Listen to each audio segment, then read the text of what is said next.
मृत्यु के बाद 13 दिनों तक क्यों अपने घर में रहती है आत्मा? जिस तरह जीवन एक सत्य है, ठीक उसी प्रकार प्रत्येक व्यक्ति को ये भी भली भांति पता है कि मृत्यु भी एक ऐसा सत्य है जिसे कोई जितना मर्जी झुठला दे, परंतु इसे बदला नहीं जा सकता। कहने का अर्थ है कि जिसने इस पृथ्वी पर जन्म लिया है, उसे एक न एक दिन अपने प्राणों की आहुति देनी पड़ती है।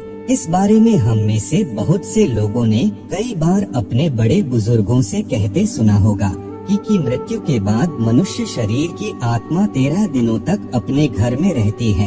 मगर ऐसा क्यों? इस बारे में क्या किसी ने सोचा है? अगर नहीं तो चलिए आज आपको इससे संबंधित जानकारी बताते हैं और जानते हैं कि आखिर क्यों मृतक शरीर की आत्मा 13 दिनों तक अपने घर में भटकती रहती है। साथ ही साथ ये भी बताएंगे कि 13 दिनों तक मृतक के नाम का पिंडदान क्यों किया जाता है।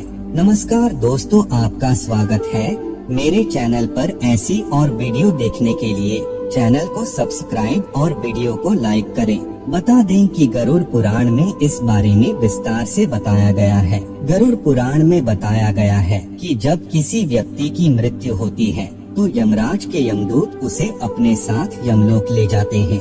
यहाँ उसके अच्छे और बुरे कर्मों का हिसाब होता है और फिर 24 घंटे के अंदर यमदूत उस प्राणी की आत्मा को वापस घर छोड़ जाते हैं।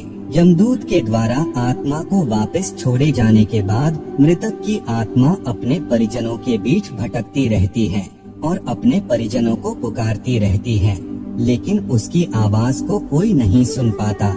यह देखकर मृत व्यक्ति की आत्मा बेचैन हो जाती है और जोर जोर से चिल्लाने लगती है।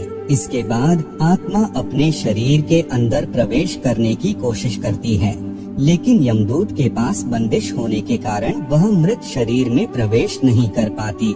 इसके अलावा गरुड़ पुराण की माने तो जब यमदूत आत्मा को उसके परिजनों के पास छोड़ जाते हैं तो उस समय उस आत्मा में इतना बल नहीं होता कि वो यमलोक की यात्रा तय कर पाए। गरुड़ पुराण के अनुसार किसी भी मनुष्य के मृत्यु के बाद जो 10 दिनों तक पिंडदान किया जाता है, उससे मृतक आत्मा के विभिन्न अंगों की रचना होती है और जो 11वें और 12वें दिन पिंडदान किया जाता है, उससे मृतक आत्मा रूपी शरीर का मांस और त्वचा का निर्माण होता है।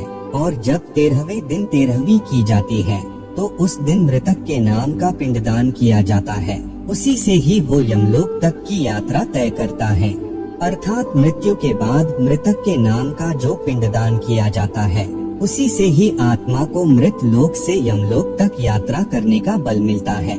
इसलिए ही गरुड़ पुराण में बताया गया है, जब किसी मनुष्य की मृत्यु हो जाती है तो उसकी आत्मा 13 दिनों तक अपने परिजनों के पास घर में भटकती रहती है और उसके बाद आत्मा मृत लोक से यमलोक की ओर निकल पड़ती है, जिसे पूरा करने के लिए उसे 12 महीने यानी कि 1 साल का वक्त लगता है।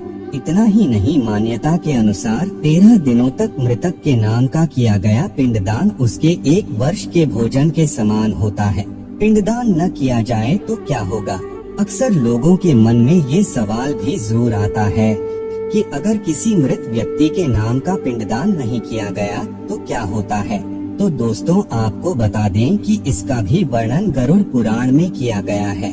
जी हाँ, जिस मृतक व्यक्ति का पिंडदान नहीं किया जाता, यमदूत उसे 13वें दिन जबरदस्ती घसीटते हुए यमलोक की ओर ले जाते हैं और मृतक व्यक्ति की आत्मा को इस दौरान काफी कष्ट उठाना पड़ता है। इसलिए हिंदू धर्म में मनुष्य की मृत्यु के बाद 13 दिनों तक पिंडदान करना आवश्यक माना गया है।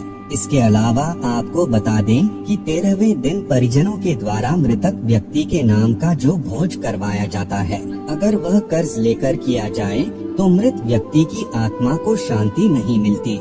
इतना ही नहीं, गरुड़ पुराण में यह भी बताया गया है कि जो व्यक्ति जीवित रहते हुए अच्छे कर्म करता है, मृत्यु के बाद उसकी आत्मा को यात्रा के दौरान यमदूत कोई कष्ट नहीं देते और जो व्यक्ति बुरे कर्म करता है, उसकी आत्मा को यमदूत यात्रा के दौरान कई यातनाएं देते हैं और आत्मा को कई कष्ट भोगने पड़ते हैं।